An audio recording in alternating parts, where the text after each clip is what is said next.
Okay, here we go.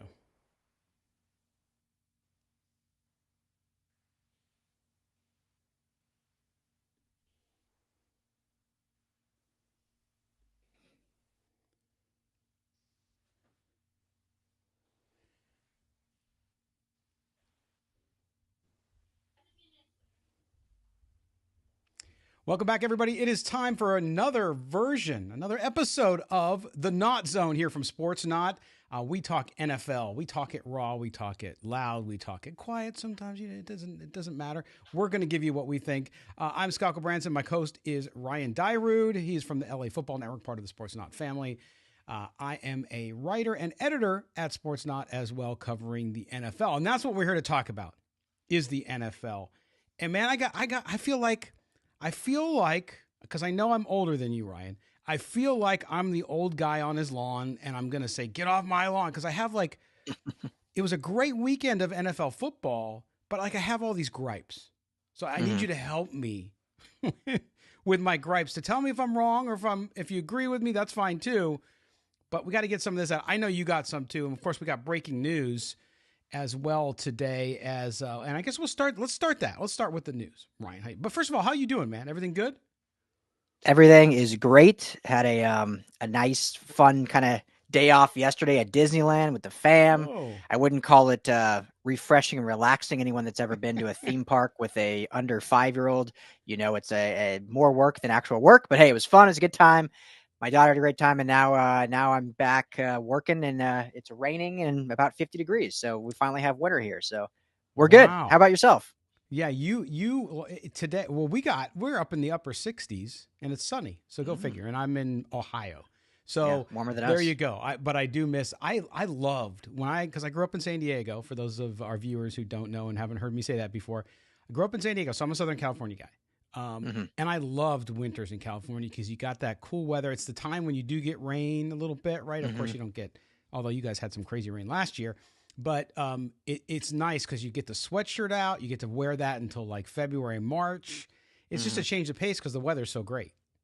Yeah, exactly. I crave it. I mean, I grew up in Denver, so I missed the seasons. So I'm all right, give me some cool weather. Yesterday was 80 down in Anaheim at Disneyland. So today 50s is a huge change. But last thing, Scott, before we get into it, I don't know why I wanted to ask you this, but real quick trivia. So when I do the little salute, what reality TV sitcom do you think of? Reality TV sitcom when you do this. The host introduces him, and then he does a little... Johnny Carson. I mean, that's a good guess, but no, Al Borland. Tool Time. Home Improvement. Tool Time, yes. One of my favorite shows of all time. It's a great series. Yeah. Great series. Heidi-ho, Tim. Heidi-ho, Tim. Oh, that's right. At first, I'm old enough to remember Benny Hill, and he used to do it like this. There you go. Do his little salute thing. But now we are getting back. Yeah. Tool Time was a great show, man. I mean, the best. Oh, and what's his name? Who was the guy behind the fence again? What was his name? Wilson, yes. Unfortunately, the actor has passed away. Yes, behind the fence. That was the best. And then he never saw his lips. And you'd see him walk, and you're like, oh my gosh, you're going to see his face. And you turn around, and you have a little fence with him. It was fun. Yeah. Or he'd have great writing. Somebody commenting good. I'm old from our own staff. I appreciate that. Cool. All right, so let's dive into this. Right. So we heard today DeShaun Watson. So the Browns, poor Browns fans, upstate here from where I'm at in Ohio, Browns fans can't catch a break, especially at quarterback. DeShaun Watson, injured earlier in the season, had the shoulder injury. Still not himself from the time off that he had due to his personal issues before he signed with the Browns. So the Browns finally get him back. People complain because he's not playing well. He finally starts to be at least a part of who he was. And they come back, have the big victory over the Ravens, 33-31 last weekend. And now he's out for the year with the same shoulder injury. Apparently, he had 2 shoulder injuries, and the doctors told him, hey, listen, if you just shoot yourself up and go out there and play, you could destroy your shoulder. It could just fall apart on him. That AFC North race, which, by the way, you can catch a story I've done on sportsnot.com tomorrow morning on the AFC North. That AFC North race is crazy. You have the Browns, the Ravens, and Pittsburgh right there, all within a half game of each other. And then, of course, Cincinnati, who's in last place at 5-4, and they got the weapons. They could get hot really quick. But talk about this. I mean, DeShaun Watson, I think he's made $90 million for 11 games. Now, injury is injury, but boy, the Browns can't catch a break. Yeah, it's so unfortunate for them, and we'll talk about who the backup will be as they announce DTR will be, and obviously I know him well, covering him for 5 years out here, so we'll get to that in just a second. But yeah, unfortunate for Brown fans. Seemed like he was finally getting back to his own. You know, one other side of it, and I'm definitely not going to sit here and defend DeShaun Watson, and we're not even going to get into all the off the field stuff and all that stuff. But you know, it's unfortunate that during that stretch when he was injured. And he kind of did this himself, obviously, with what happened and transpired, 2 or 3 years ago.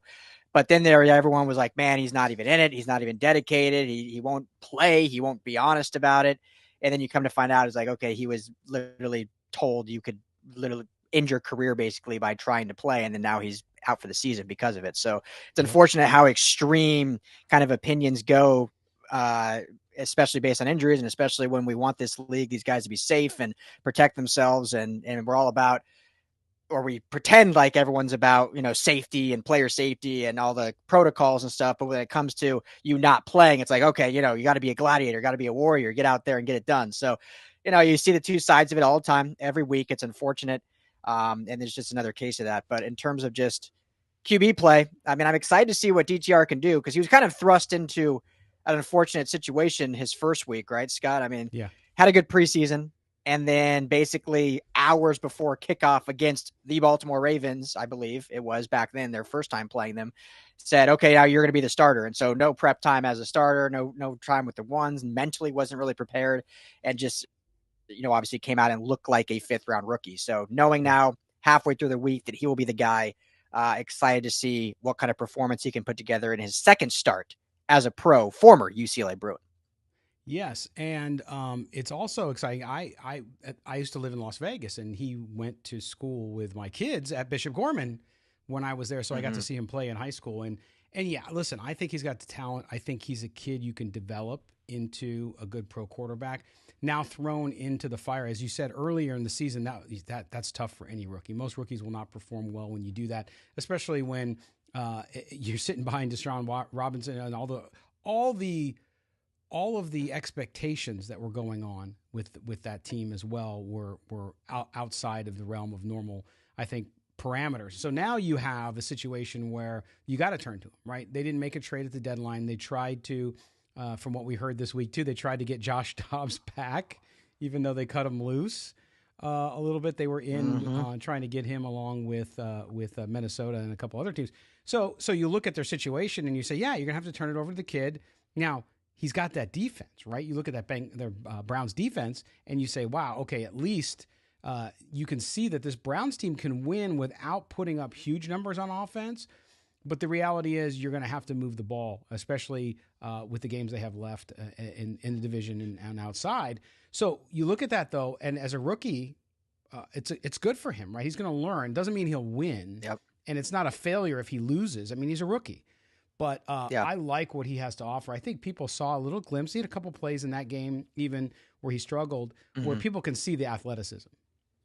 Yeah. I mean, what's going to be, I think, tough for this coaching staff is you almost have to change his mentality of what he was in college, now what he's going to be, not just as a pro, but at least in this season for the Browns. Because in his 5 years at UCLA, and I know that UCLA looks very different this year, but in his 5 years, they had no defense, zero. I mean, they were in the bottom 70s. There was one year they were in the hundreds of defensive performance. And so he was used to playing that kind of hero ball, having to do everything offensively if they were going to win these football games. And now as a coach, you got to say, look, we need you just to not turn the ball over. We're going to run the rock a lot. You can use your athleticism to expend plays. Don't force anything. So you really have to change his mentality from what he was in college, where it was like he had to be kind of a gunslinger and force things, because if not, the defense was going to let the other team score anyway. So that's the kind of challenge they'll have. Right. And you see throughout the NFL, one of the things that in doing some research for some other pieces I'm working on is the passing routes. Right? Everybody wants their team to go vertical, but the reality is most NFL teams are living and dying by short passes. Right? They're yes, you'll get your vertical pass here and there, and you have teams that do it like Miami. But even Miami, though, it's a lot of motion, a lot of slant action in open field, and they're getting touchdowns off that stuff. So I think with the Browns and DTR, they're going to be able to, I think, fit him into that system and just let him go a little bit. And they don't really have a choice. So it could end up being a really great story if he can come out and win some games, keep them competitive. Because as of right now, they're a playoff team, right? The AFC's a bloodbath, so who knows where it's going to go. But he can keep them in it. It'll be really interesting to see what happens there. By the way, do us a favor if you're watching us live or you're watching the recording. We appreciate you being here. Make sure you subscribe to the Sports Not YouTube channel. So do that. You can do that. That way you can watch us every week on Wednesdays at 4 p.m. Eastern, 1 p.m. Pacific here. And hit that notifications bell. That's a huge deal because then you'll get notified. You don't have to remember. It'll just pop up on your phone or on your desktop. It'll just tell you, hey, Ryan and Scott are ready to talk football with you. So we appreciate that. And leave comments below. We'll answer comments after we get off the air for sure. Yeah. Or drop your phone number in the chat and we'll just text you every week too. Whatever you prefer. Whatever's easier for you. I don't advise that because there are some. Oh my gosh, you have other YouTube channels too. Man. Ooh. The YouTube comments are the worst. I used to think that Twitter/X were the worst. No, YouTube, definitely. Yes, definitely. No fear apparently on YouTube. Yes, different kinds of folks. But hey, we want the comments, so bring them. Bring them on. Bring them on if you think we're full of it. Thinking of being, or talking about being full of it. All right, I want to start with this, which is we dubbed the show about overrated teams. And I look at the Pittsburgh Steelers, and I talked to my good friend Jarrett Bailey, who used to write here at Sports Not, writes now for USA Today, and a big Steelers guy. I interviewed him earlier today, and it was because I can't figure out why this team is winning, right? I mean, you look at where the Steelers are 6-3, and they have terrible quarterback play. Their defense is good in spots. They're kind of a bend, don't break kind of defense. And they just win games in strange ways. They lead the league in takeaways, right? They're plus 10, I think it is. So, or fourth in the league. So you look at that and you say, okay, well, that explains a little bit of it. But Ryan, listen to this. You look at them. Points scored a game, 28th in the league. Yards per game, 28th in the league. Yards per play, 27th in the league. Rushing, 20th. Yards per rush is 20th. Also, you look at third down conversion rate, 23rd. Time of possession, they're 30th. Okay? Mm-hmm. And their defense better. Their defense mostly in the 20s, except for opponents' points per game. They're keeping opponents to about 20.2 points a game. So typical Steelers, right? Their defense is always workmanlike, going to bring their lunch pails and get the work done as much as they can. But I can't figure it out, man. And I remember earlier on in the season, or before the season started, people were talking about how good the Steelers were going to be. And I never bought it. Mm-hmm. I always look at quarterback play. I just do. And if you don't have a bona fide starter quarterback that you can count on that's proven himself, I think it's a crapshoot. And then you look at them and you're like, I just don't. I mean, I think it's like voodoo magic. Yeah. Yeah. I mean, listen, Scott, like I will never take anything away from winning in the NFL. It's any given Sunday. It's hard. There's 32 teams. Anyone can beat anyone. They are a 6-3 team. The old saying, you are what your record is. They're a 6-3 team. Got to give them some credit there. Mike Tomlin coaching his butt off yet again. Like you said, they got some good, decent defensive players. Obviously, TJ Watt's a superstar. And they've got enough talent on offense. They've got some good pieces on the outside and obviously a solid run game with Najee Harris. But when you really look at it, if we really want to analyze and dissect, sometimes you're a product of your schedule too. And the Steelers have played a very mediocre schedule. They have 2 good wins against the Ravens and Browns, but those are divisional. Divisional wins, anyone can win, right? I mean, it's anyone's game. For years out here in LA, when the Rams were pitiful under Jeff Fisher, they would beat up on the Legion of Boom in Seattle every single time they played. It made no sense, but they would beat them every time. So sometimes divisional games, you throw those games out the window. And then when you look at their out-of-division schedule, I mean, they've beat a bad Rams team, which they probably should have lost that game. They got some good help from the refs, especially at the end there with that fourth down non-conversion. They beat they've beaten a bad Packers team. They beat the Raiders when they were in their demise. They beat a Jacksonville team another team that has a good record, but I don't think is playing like a very good football team right now, especially Trevor Lawrence. So give them credit. They're 6-3. But they've not exactly played the murderer's row of football. You could look at other teams that have worse records, and you're like, okay, I'm not saying they're good or playoff bound, but they've played a tough schedule that you can understand a little more why. So I think that's a little bit more of the voodoo, if we will, is a product of playing some easier teams. Yeah, and listen, I don't, for you Steeler fans out there who are going to get mad and send me hate mail, I don't hate the Steelers, but I do think they do get favorable treatment because of their owner. there's a handful of owners in the NFL too. So when you talk about, I know they say, well, the schedule's all set in a hand and they do it by computer and blah, blah, blah. Yeah, BS. Because you look at last year, remember, I don't know if you remember this. Last year, the Steelers, now I understand the rotating divisional matchup and conference matchups, right? They change, and I think it's like a 5-year cycle. So if you're the Steelers, you're playing the NFC West every 5 years or whatever it is. But last year, and it was the second year in the past 4 years, the Steelers did not play last year a game out of the Eastern time zone. Yeah. Right?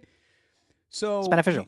You talk about that, and it's like, okay, so how, and the NFL can try to justify it anyway. It's just, you can't. There's just no way. You can't tell me that the schedule is going to do that, because every other team in the league had to leave their time zone at least once, and the Steelers don't have to do it twice in 4 years.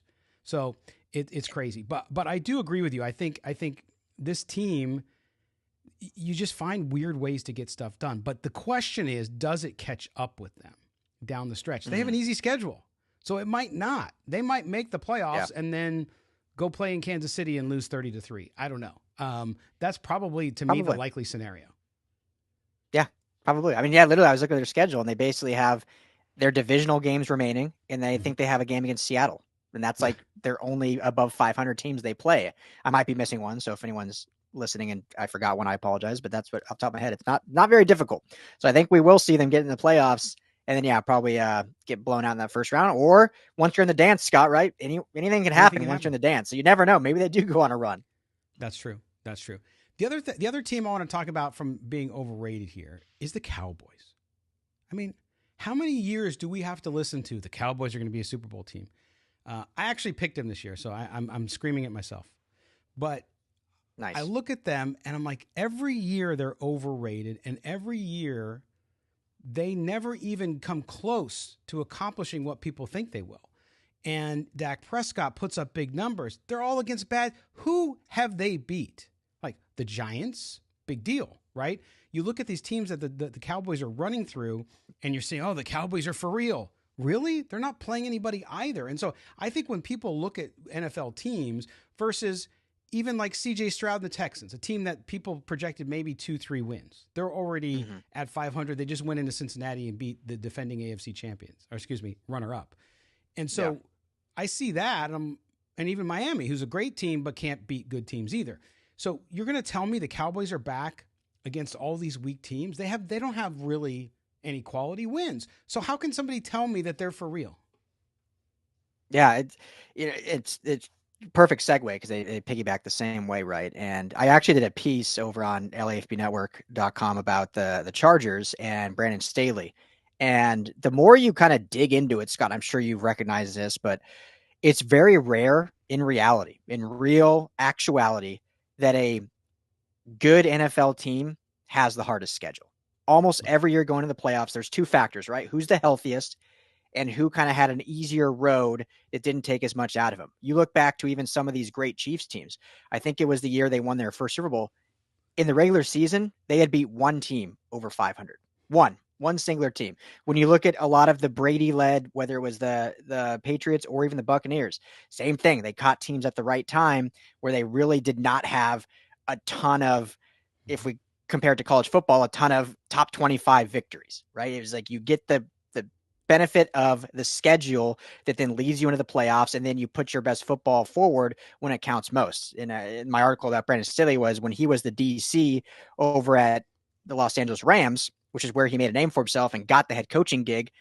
You look at the quarterbacks the Rams played that year, not a good list of quarterbacks they played. So the defense beat up on bad teams, statistically looked great, but when you're playing Nick Foles and all these different quarterbacks that are not very good, the numbers are going to be skewed a little bit. And I think we're seeing that now from Brandon Staley and the Chargers defense that just hasn't been good the 3 years he's there. And it's like, okay, was it a mirage of the benefit of the schedule, or is there just something else going on? So I think the Cowboys in this instance are, there's a bit of a mirage, but if you look at the actuality of NFL play, as long as you have a good record at the end of the year, you get home field advantage, then that's when you put your best foot forth. Now, I'm never going to believe the Cowboys are going to play their best football in February in the playoffs. So I'm not a believer yet, all that being said, but based on the track record of the NFL, I mean, they do deserve at least some credit, I guess, because you play the schedule given, and if you beat up on bad teams, then so be it. But as long as at the end of the day you're 13-4 or 12-5 or whatever it may be, I think you got a good shot.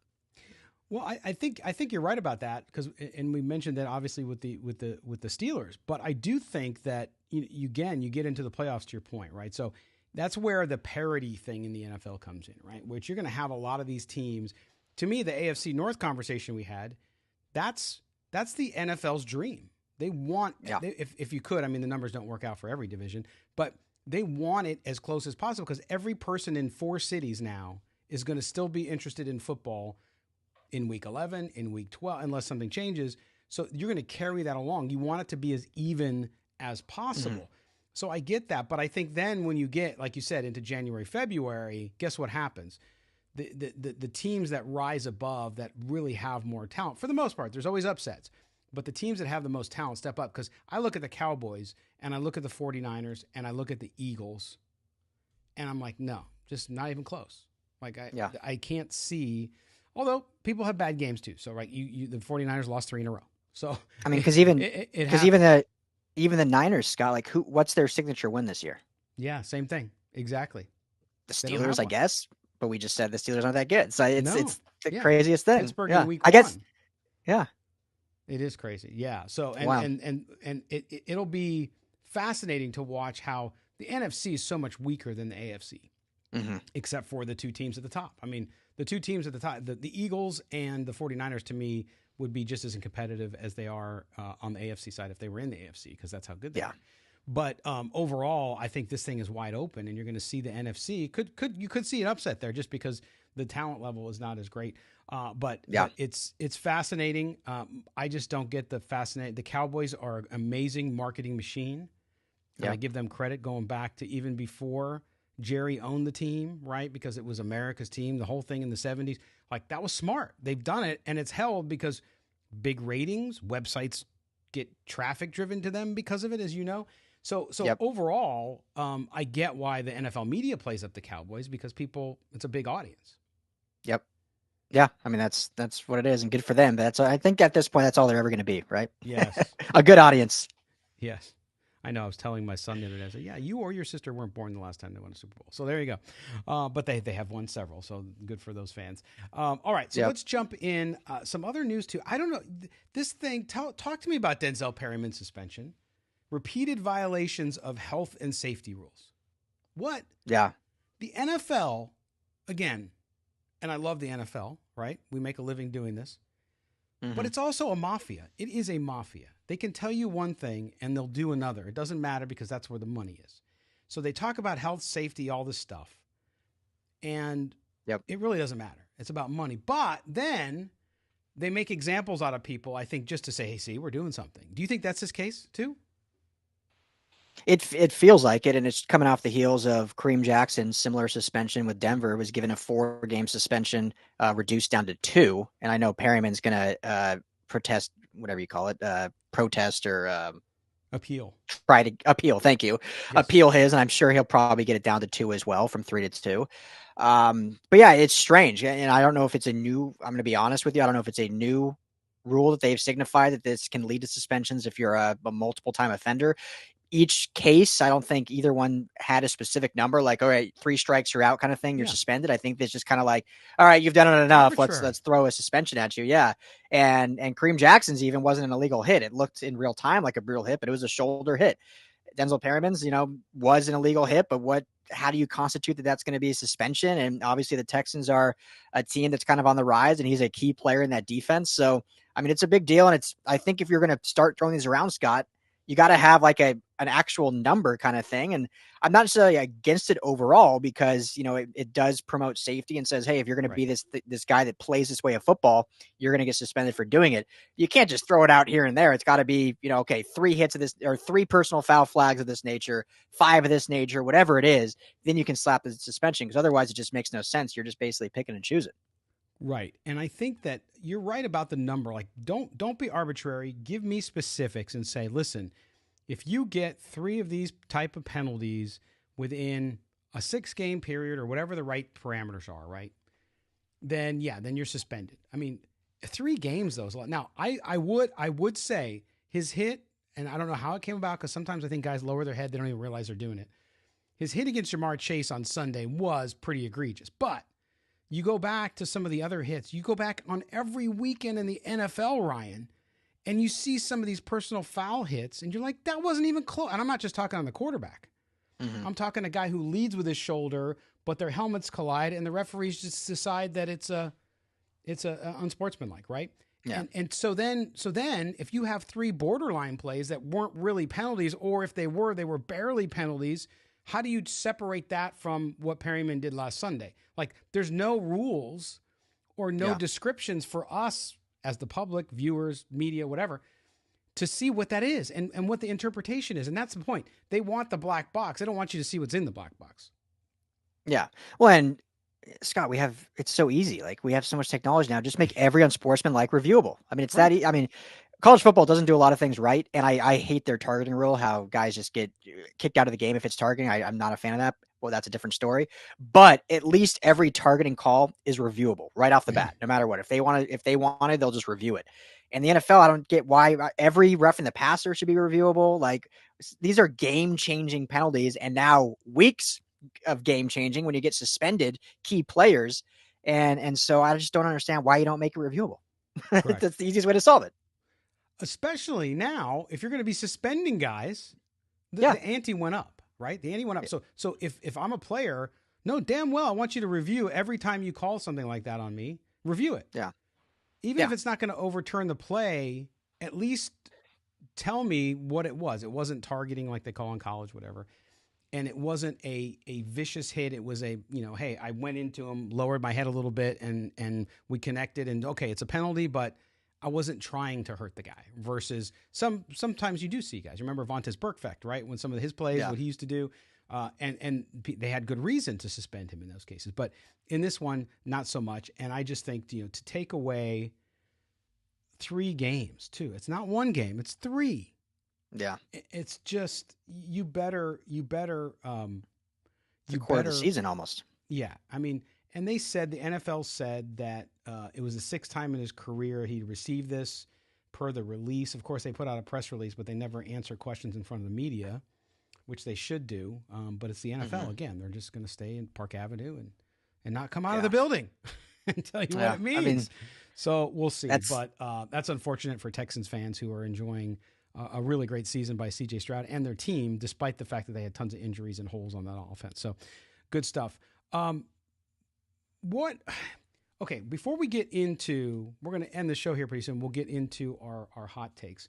I'm looking around the league, the games this weekend, and what we're coming up on here. Some really good matchups again, of course, culminating in Monday night, the Super Bowl rematch with the Eagles and the Chiefs. But when you look at the action coming up on this weekend, Ryan, which games are you really excited to watch?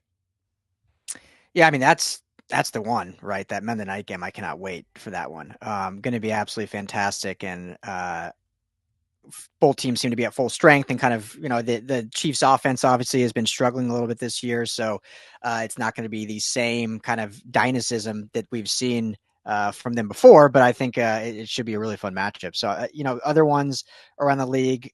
Well, let's hear from you first. You always sort of question me. What's one you're looking at? And then I'll give you one that I'm looking most forward to. Because I never want to just start and go LA right off the bat. So yeah, well, I'm because I've been doing stories and videos and interviews this week on the AFC North.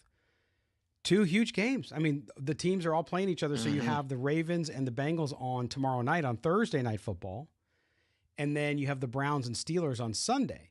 So the division you could see the division completely flip-flop, right? Because if the Bengals beat the Ravens and then the Steelers win, or either way the Browns win, if the Ravens lose, there's going to be a new first-place team. And then you would have the Bengals move up in a 3-way tie, basically, for second or third, technically. So it's crazy to look at those games as well. And then the Dolphins Raiders, because I cover the Raiders too, because I have a Raiders show, will be interesting. I think they're going to get run down there, but it's interesting. I want to see if the Dolphins offense is back on track. Yeah. But you got to like the primetime games. And I forgot what the Sunday night game is. Sunday night is the Vikings Broncos. Not exactly exciting, but the Broncos. So that's what I was going to That's what I was going to say. And then my second game, we can segue into a final segment and then do hot takes. But the game I'm actually looking forward to, not just because I grew up in Denver as a fan, but I think the Broncos-Vikings game is actually kind of exciting in a way because you have the Broncos that have now won 3 straight, 2 against the Chiefs and the Bills, obviously. And the defense is trending the right way. The offense is at least playing competent football, which they haven't done in the last 2 or 3 seasons. And you have the Vikings that are kind of the funnest story in football, right? Like with Josh Dobbs going there, what he's done to that city, and they're 6-4 now. Like, are they a true playoff contender? We talked about them on our very first NautZone show about are they for real or not, and all they've done is won since then, and they've gotten through. So this will be a fun game to see which of these teams actually is real, because the storyline after the Bills-Broncos game for everyone was the Bills lost that game. Kudos to the Broncos, but the Bills lost that game. The Broncos didn't win that game. And so what is this going to look like with these two teams that are actually jockeying for potential playoff spots? Is it for real? Yeah, although I would that statement that the Bills lost the game because of the penalty, and I know that's technically true because they got the second shot at the field goal. But if you watch the game, the fact that the Broncos didn't score more points was more disturbing because they were going up and down the field. The Bills couldn't move the ball, so it was sort of lopsided. I mean, it really was. There was some areas where the Broncos struggled, but I wrote back right before Halloween, Ryan, a piece about Russell Wilson not being as bad as people were saying. In fact, he was having a pretty good year, just on a bad team. Now, he's still got some limitations and things that he's got to overcome. But overall, I looked at the schedule, too, for the Broncos the other night. And, like, they can play – if they get hot right now, like if they win that game against Minnesota, who the hell wants to play the Broncos? And they got all playoff teams that are fighting for playoff spots that their schedule, that they go against the Chargers they play, right, who are going to be there twice. And they have the Raiders one more time. And so they can get – the Broncos could get into position. I'm not going to say playoffs, although it's technically possible, but the Broncos could find themselves as a huge spoiler and then end the year on a really high note, which nobody would have expected at the beginning of the year. Yeah, exactly. I mean, it's pretty, kudos to Sean Payton, what they've done and turned things around. Because after that 70-20 debacle in Miami, it was like, okay, blow it all up, fire everyone, just, trade everyone at the deadline and start over for next year. And here they are on a little winning streak, and everything looks kind of a lot better than it was. So last game, Scott, and then we can do this last segment kind of is, I don't know if this will be an exciting game. Actually, I know it won't be an exciting game by any means, but there's a lot of storylines around it. And that's the Jets-Bills game, because you have two teams that are obviously not up to the standard that was expected this year. The Jets more so because of quarterback injury Aaron Rodgers, but the Bills, all indications they have, they've had some injuries, but every NFL team does. They still have Josh Allen. They still have Stephon Diggs. They just fired their offensive coordinator, Ken Dorsey. And so this game is going to be really interesting to see which team comes out, obviously, and wins, as they're both, jockeying for, again, playoff chaos in the AFC. But also, and I'll ask you this question, like, are the Bills even in a Super Bowl window anymore, or is that time gone and past? And is Josh Allen even an elite quarterback anymore, or is that time gone and past? Yeah, so I think two parts of that question, and our own writer and editor Matt Johnson at SportsNaut did a great piece about the Bills and is their window closing. So I recommend people go up and watch that or listen to it. Read it. Hello, but I think the window is closed. I think this year they had an opportunity, but things have not come together for them. And Josh Allen, I think, still has talent. I think Josh Allen has regressed so badly. He's not making good decisions, but he's also been put in a terrible position. And this is where somebody asked me the other day, "Do you think Sean McDermott will get fired?" And he very well may be, because when you fire a coordinator after a loss like that, just think, if Denver misses that field goal and they don't lose the game, the guy doesn't get fired. So whoever decided that they couldn't count to 11 actually got a guy fired. It's kind of crazy, but that's how it works sometimes in the NFL. So you look at that, you look at Josh Allen being put in a position. Go ahead. I didn't want to cut you off, but also he runs the defense, and they ran back-to-back cover zero blitzes. What are we doing here? What are we doing here? Yes, and not only that, but he doesn't. He doesn't make adjustments. It's very interesting with Sean McDermott, and even on offense, where they put Josh Allen in offense is they don't seemingly. And I said this the other night to a friend. They don't really have a strategy. Like, I watched the play calling the other night, and it's just kind of like, "Hey, Josh, go make plays." Yeah, Just figure it out. And because he is an excellent athlete, when they had a better team, he could do that. But that's not an offensive approach. Like, you don't have anything, to me, that you're doing. You're running the defense. you have an offense. Now you fired somebody on the offense. It's a mess there. And the way that the expectations were in Buffalo and the fact that their window was closing so quickly, I think it's going to be hard for him to survive unless they turn it around. And that's why your point about that game is huge. Because if the Bills win that, then they get a little bit of momentum back, right? And they can try to go with, I think they got Miami, one more time? Mm-hmm. So they could try to turn it around and make a run. If they lose to the Jets, then it's completely over. Yeah. Especially in that division. Yeah, I mean, at that point, I think you fire McDermott and you give Joe Brady, who they just elevated to offensive coordinator, make him the interim and say, all right, do we have a future with Joe Brady in this, or are we blowing the whole thing up next offseason? But yeah, it's wild how far and how quickly they've fallen.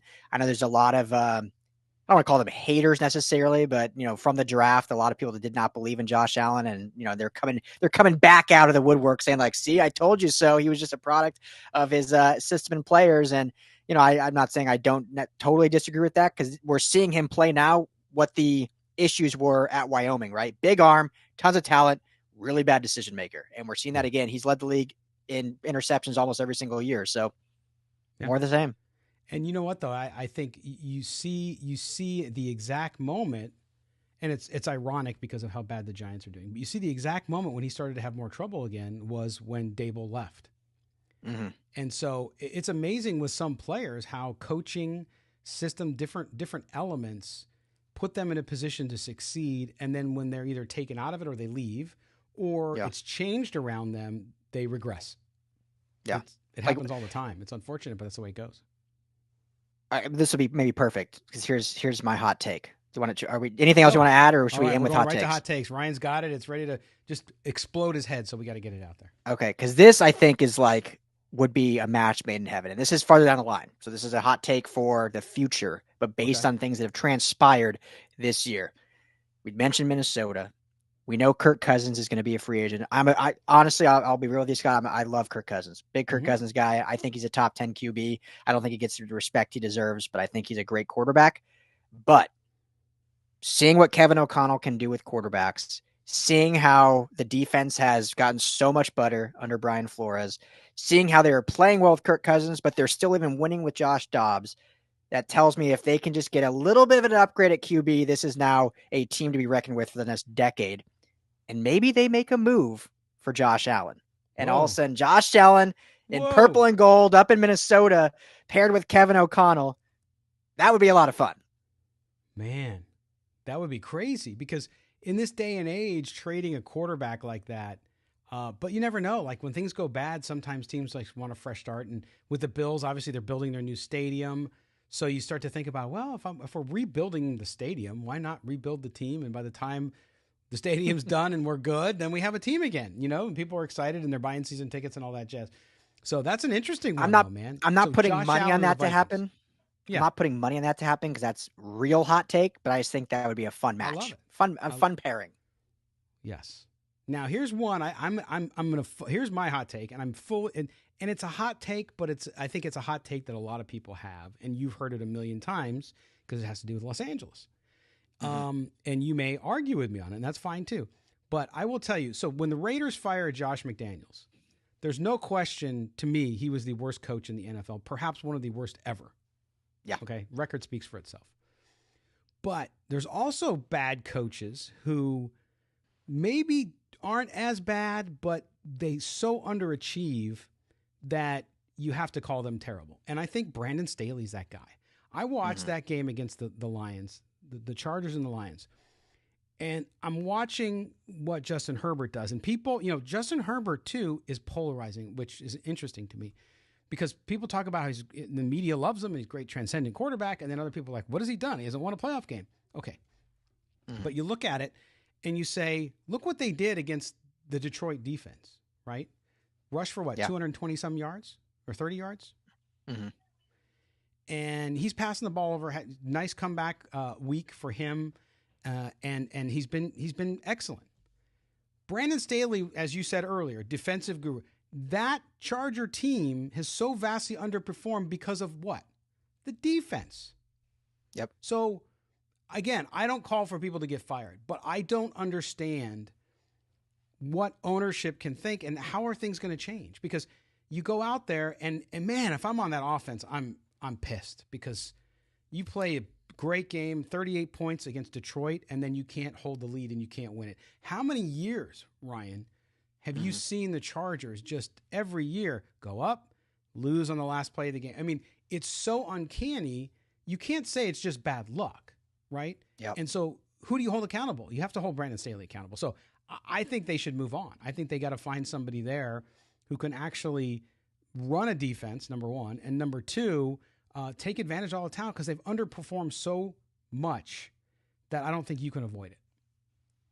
Yeah, I mean, it's certainly the case. I've been the biggest kind of Brandon Staley supporter, apologist, whatever you want to call it, but I think I finally reached that point. And like I said, I wrote that article because it's sometimes you got to look back before you can look forward. And it's like, okay, what has he done to get to this point, and why is it not working now? And it's like when you look at this Chargers defense over these 3 years, it's kind of similar to Brandon Staley's LA Rams defense. Is against poor quarterbacks and bad offenses, they look a lot better, a la the last 2 weeks against Chicago and the Jets. And against good quarterbacks and good offenses, they look absolutely inept. And so if that's the case, you're not going to go very far. You're not going to win important games if that's the case of what your defense is. So it stops with him. I think he's a good leader. He's tried to rebuild the culture. His players overall, I think, have loved playing for him. It's starting to seem like it's shifting, mainly just because they haven't won, and now you're in year 3.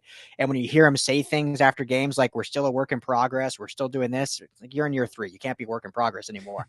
Year 1, you can definitely say that. Year 2, I can understand it. Year 3 is where new head coaches make their either you're it or you're not it. And this is year 3. They're 4-5. They haven't beaten a good team yet this season outside of maybe Minnesota in that 1 week, which was another, I think it was 28-24, but it was still an offensive shootout in terms of yards. Herbert threw for 408 yards in that game and only had 4 incompletions. So yeah, I think it's time. There's a rumor, Scott, floating around. I don't think it's going to happen because the Chargers don't operate this way, but there's a rumor that a team may trade for Bill Belichick. And the rumor is the Chargers are in that sweepstakes. Oh my! I don't know if I'd want that, and I don't see the Chargers doing that. But hey, it's a fun rumor to talk about. Yeah, absolutely. I think the Bill Belichick talk is only going to get hotter as the season goes on because I don't think he's out of there before the end of the season, but I definitely think it's over for him. I'm sure mutually and parting ways in good ways between them. But Bill Belichick too. You know, he just not, and we saw it with McDaniels in Vegas. He's not a people person, right? So he doesn't establish relationships. He's a much different, he's an analytical guy. But I will tell you, when I was working in boxing, quick story, we went down to the Super Bowl in Phoenix. It was the year that Seattle was in the Super Bowl. And I was down there with some of our fighters. And I went down there and we got invited with NBC to go to this party. And it was at a steak restaurant somewhere or something like that. So I walk in and they had, I don't know if you've ever been to restaurants where they have like booths and then there's curtains so you can actually get privacy. No, not a strip club, but actually. I was going to say, like, okay. But it's sort of like, you know, if somebody's on a romantic dinner, it's just, I've seen it many times, old school steakhouses. Okay. And so I'm walking down and I meet like Chris Collinsworth and I knew some of the other guys that were there from the NBC crew who also did boxing. Al Michaels did boxing for us as well, too. So we say hello to them and then I walk. I say, oh, yeah, let's go. There's a party room in the back here. And I turn left. All of a sudden the curtain opens and it's Bill Belichick. With this blonde girl, which happens to be his wife.